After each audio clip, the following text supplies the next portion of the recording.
She's nervous for her dad. She is convinced her dad being scammed by a young fitness model that he met on Tinder.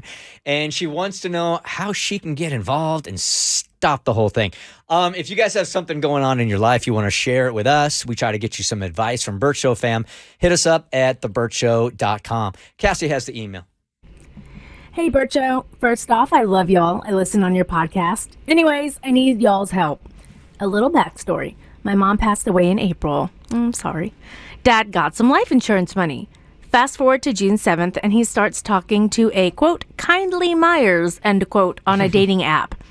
He told her he was dating and she was coming to visit.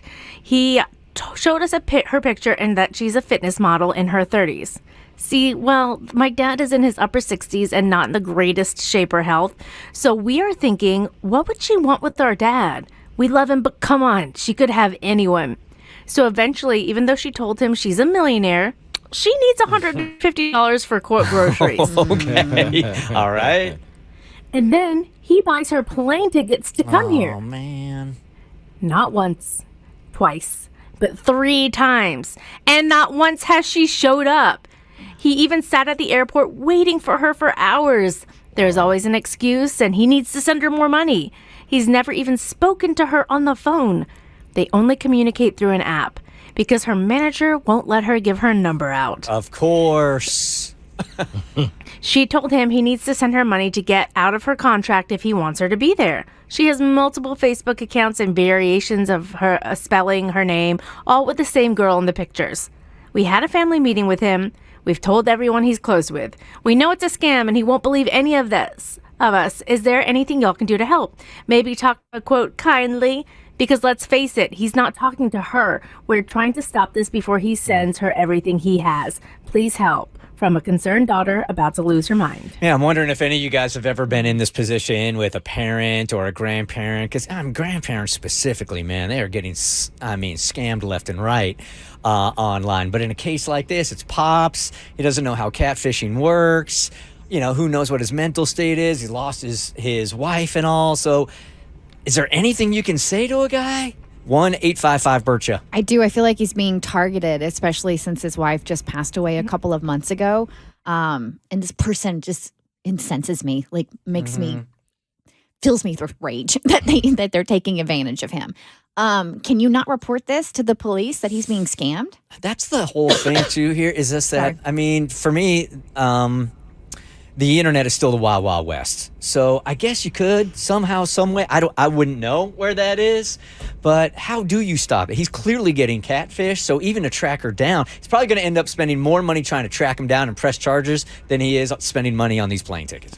I don't know if this would help, but I think in this position, what I would do is really sit down with him and watch the documentaries about it. Like the Tinder Swindler, there's a few out there that'll really break down the way that this goes, and maybe him actually seeing it and like he'll realize how real it is, and maybe it'll get to him that way. Yeah, this dude's in his upper 60s, so he doesn't have a lot of knowledge in this area. And you want to believe, in the good in people. But the manipulators are out there, and they are so comfortable with what they are doing that it's good that he can't think that way because he's not one of them, but he's totally getting catfished. Yeah, and I feel to go along with Mo's idea as far as like watching those documentaries, maybe do some searching online and find somebody who has been in this position and try to get a hold of them to have them talk to your dad. Here is Amanda. Thank you for calling. Good morning. Hello. So just my 2 cents. I work in banking. I've been doing it for 10 years, and it's called a sweetheart scam. We see it all the time. We have to have awkward conversations with people and let them know you're being scammed. Long story short. You call it the sweetheart scam? Yes. I don't know that he's thinking with his heart. So what you're suggesting is that they go to the bank and have the bank tell him?